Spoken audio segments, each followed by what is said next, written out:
Louvado seja nosso Senhor Jesus Cristo, para sempre seja louvado. Curso de Catecismo. Tema da aula de hoje: para que fim Deus nos criou? Falaremos, pois, sobre a criação do homem. O que é o homem? O que é a alma? Como o homem é livre? Em última instância, nos perguntaremos e buscaremos responder para que fim Deus nos criou. Qual o intuito de Deus ao criar o homem? Ainda nesta aula, nós veremos qual foi o pecado de Adão, chamado pecado original, por que e em que consiste o pecado original.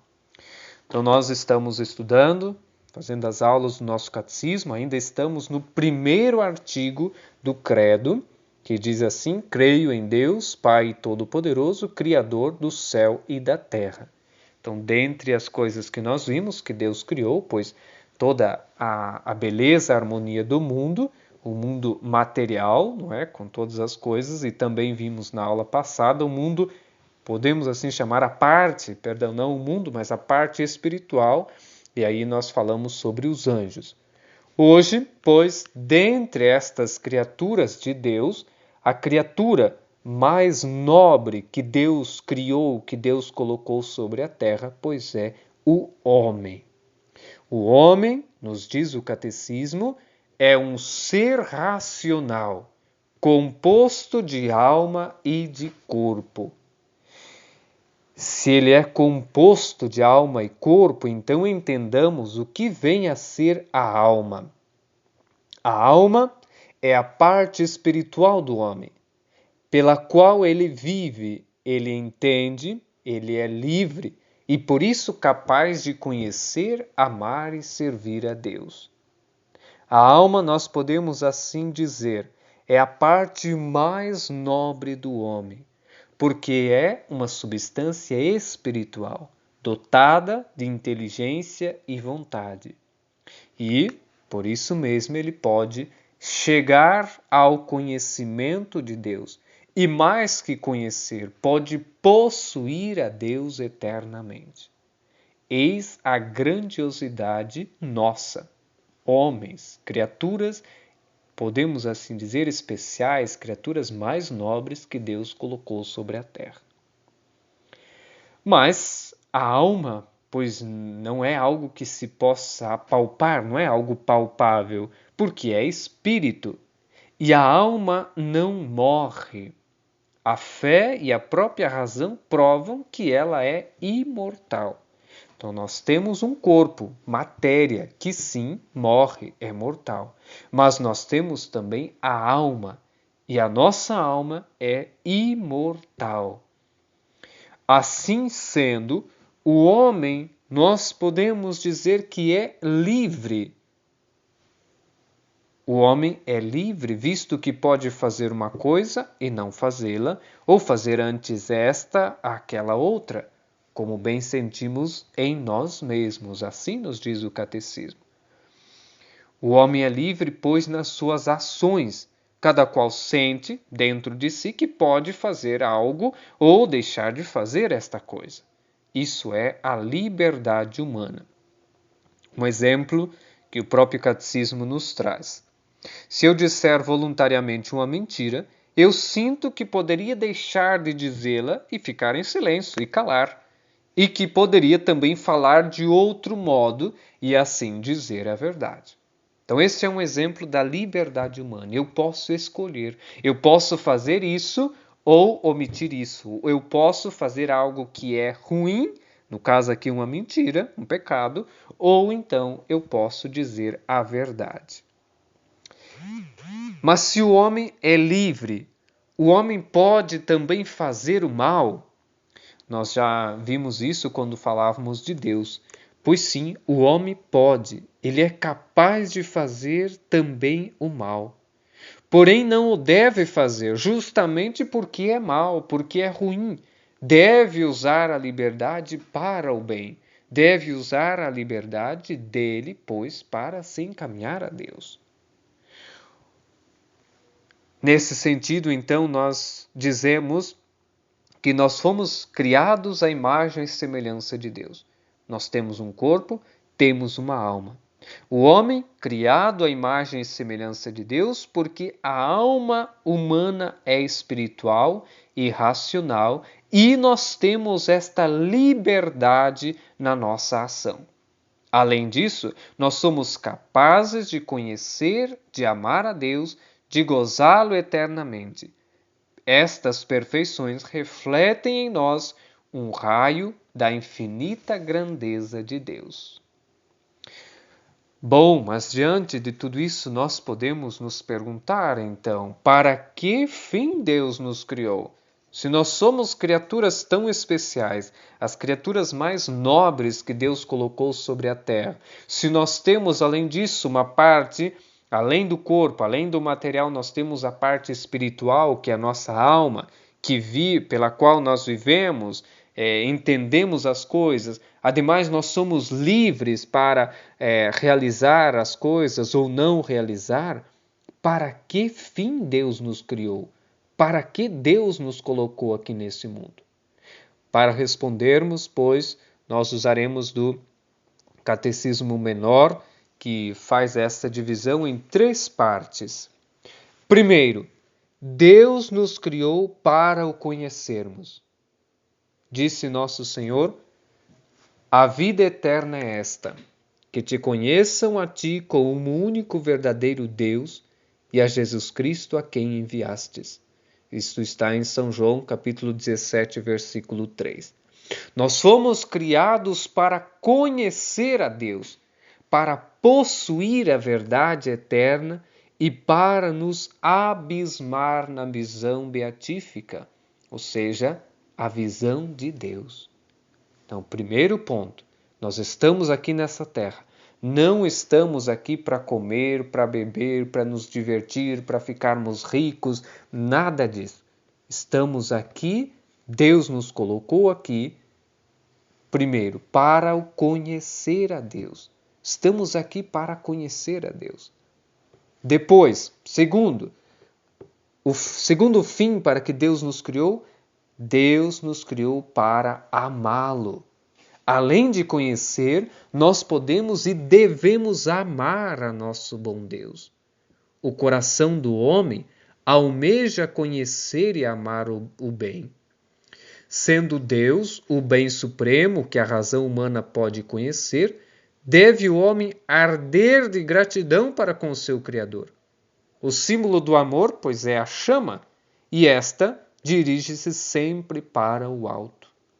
Palpita o coração humano de anseios sobrenaturais e não há criatura alguma capaz de satisfazê-lo, senão Deus somente.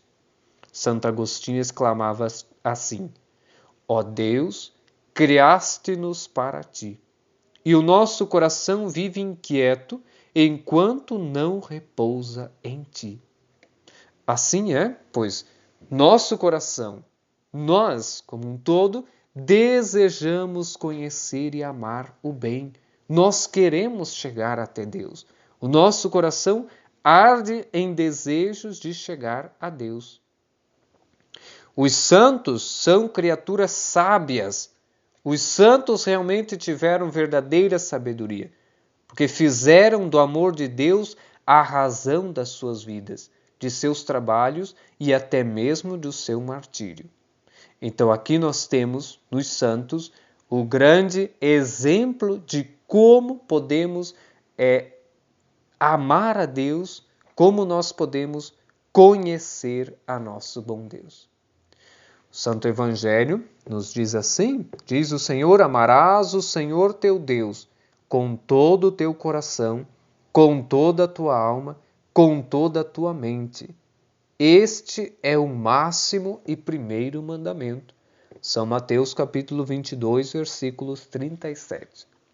Então, como estamos vendo, Deus nos criou. Primeiro, nos criou para que possamos conhecê-lo. Nos criou para que o amemos. E em terceiro lugar, Deus nos criou para servi-lo nesta vida e gozá-lo eternamente na outra vida. Assim como o empregado fiel se esforça verdadeiramente para cumprir a vontade do seu patrão, assim também o cristão, assim também nós católicos devemos nos aplicar devotamente em realizar a santa vontade de Deus. Mas onde está a vontade de Deus? Como saber? Pois ela está expressa nos mandamentos, nas inspirações divinas, nas circunstâncias e nos deveres de Estado. Ou seja, aquele que é casado, aquele que é religioso, que é padre, pois tem deveres próprios do seu estado de vida. E aí se manifesta a vontade de Deus. Na Sagrada Escritura, São Mateus 7,21 nos diz assim: nem tudo o que me diz Senhor, Senhor entrará no reino dos céus, mas sim o que faz a vontade de meu Pai que está nos céus. Então isso é realmente muito importante que consideremos. O amor e a fé transparecem nas obras, nas boas obras. Sem obras, a fé é morta e o amor é fraco. Então nós não podemos dizer, como diz a própria Escritura, que nós amamos a Deus, de que nós conhecemos a Deus, de que nós queremos realmente salvar nossa alma, se nós não cumprimos com aquilo que Deus pede. Se nós não seguimos os mandamentos de Deus, se nós não cumprimos com os nossos deveres de Estado, ou seja, se nós não obramos conforme Deus quer. Bem-aventurados os que servem fielmente a Deus, porque lhes está reservado uma indizível recompensa. Então é nesse sentido que dizemos que o terceiro aspecto da finalidade pela qual Deus nos criou é de servi-lo nesta vida. Mas não termina aqui. Nós temos uma outra circunstância, uma outra situação, é de poder gozá-lo eternamente na outra vida. Ou seja, nós poderemos, depois de todos os trabalhos, depois de cumprir os mandamentos, nós teremos a bem-aventurança do céu. Podemos gozar por toda a eternidade, contemplar a Deus. Sirvamos, pois, a nosso bom Deus, cumprindo os nossos deveres, cumprindo, pois, os deveres de Estado que nós temos, os mandamentos, e aí cumpriremos a vontade de Deus. E este serviço será agradável a Deus e nos valerá, pois, o prêmio eterno, a vida eterna com Deus. Pois vale a pena, então, trabalharmos para alcançarmos a vida eterna. Busquemos cada vez mais conhecer a Deus, amá-lo e trabalhar, pois servi-lo nesta vida e poder alcançar méritos para a vida eterna. Muito bem, tendo entendido, tendo contemplado esta parte sobre a finalidade de Deus ter nos criados, e vemos aqui a grandiosidade, pois, do homem. O nosso fim último é muito grandioso. Não podemos, pois, nos apegar às coisas da terra, às coisas mundanas, coisas que passam, mas busquemos as coisas eternas, as coisas grandiosas. E assim nós passamos a falar, a explicar sobre o próximo ponto do nosso estudo, que é o pecado, ou antes disso, sobre Adão e Eva. Quem são os primeiros homens? Diz o catecismo. Os primeiros homens foram Adão e Eva, criados imediatamente por Deus. Todos os outros descendem deles, que por isso são chamados os progenitores dos homens. Adão e Eva são, pois, os nossos primeiros pais, ou são os nossos pais, não é? O homem, ele não foi criado fraco nem miserável como agora nós somos, mas Adão e Eva foram criados num estado feliz, com destino e dons superiores à natureza humana. Então aqui nós vemos que há uma diferença. Adão e Eva foram criados no estado de inocência, no estado de graça, mas perderam tudo isso depois do pecado. Além da graça, Deus havia dado ao homem a isenção das fraquezas e misérias da vida e da necessidade de morrer, contanto que não pecasse, como infelizmente fez Adão, cabeça da humanidade, provando do fruto proibido. Então, estimados irmãos, o destino que o homem recebeu de Deus, o fim, como nós vimos, é algo muito grandioso. O homem recebeu de Deus o altíssimo destino de ver e fruir eternamente a Ele, que é o bem infinito. E por isso é de todo superior à capacidade da natureza. E recebeu ao mesmo tempo, para alcançá-lo, um poder sobrenatural que se chama graça. E além da graça, pois, havia todas estas outras circunstâncias, podemos assim chamar, não é? Que é a isenção das fraquezas, as misérias da vida, a necessidade de morrer. Tudo isso Adão não tinha até a hora de cometer o pecado. Mas qual foi o pecado de Adão? Como assim que Adão cometeu um pecado e que isso foi tão grave? Realmente foi muito grave. O pecado de Adão foi um pecado de soberba e de grave desobediência. E este pecado, pois, trouxe muitos danos, não só para Adão e Eva. Vejamos, nos diz o catecismo, o pecado de Adão despojou a ele e a todos os homens da graça e de todo outro dom sobrenatural, tornando-os sujeitos ao pecado, ao demônio, à morte, à ignorância, às más inclinações e a toda outra miséria. E mais, os excluiu do paraíso. Portanto, o pecado de Adão é algo terrível, algo tenebroso de considerarmos. Adão e Eva perderam a graça de Deus, perderam o direito que tinham ao céu, foram expulsos do paraíso terrestre e ficaram sujeitos às misérias na alma e no corpo, condenados a morrer.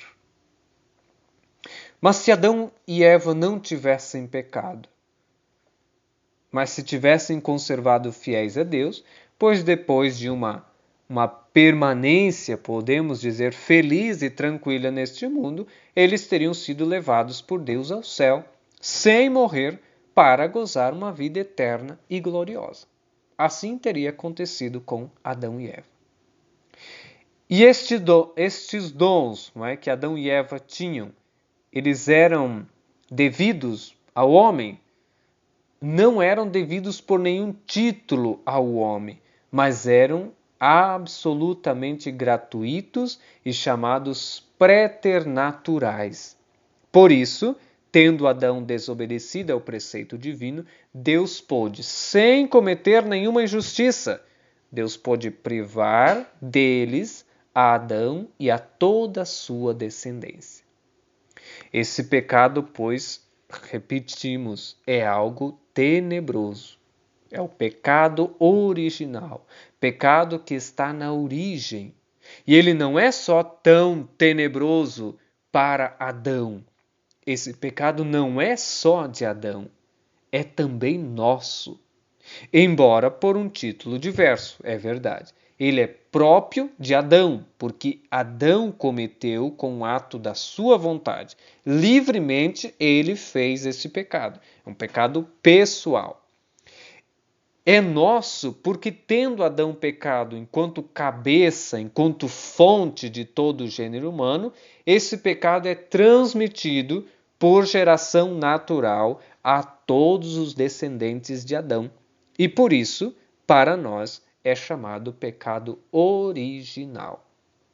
Então, todos nós estamos sujeitos a este pecado.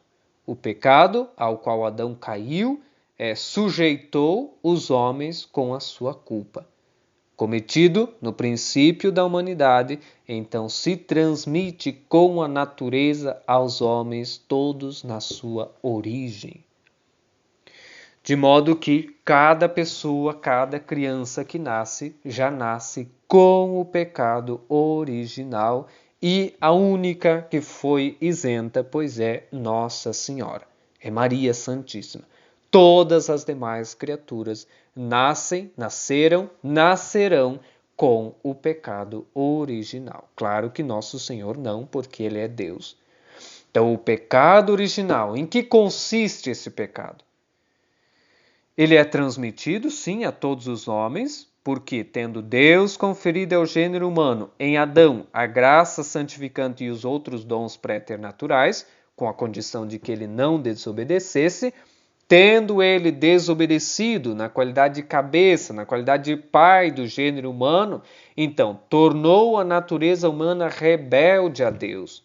Por isso, a natureza humana é transmitida a todos os descendentes de Adão num estado de rebeldia contra Deus, privados da graça divina e dos outros dons.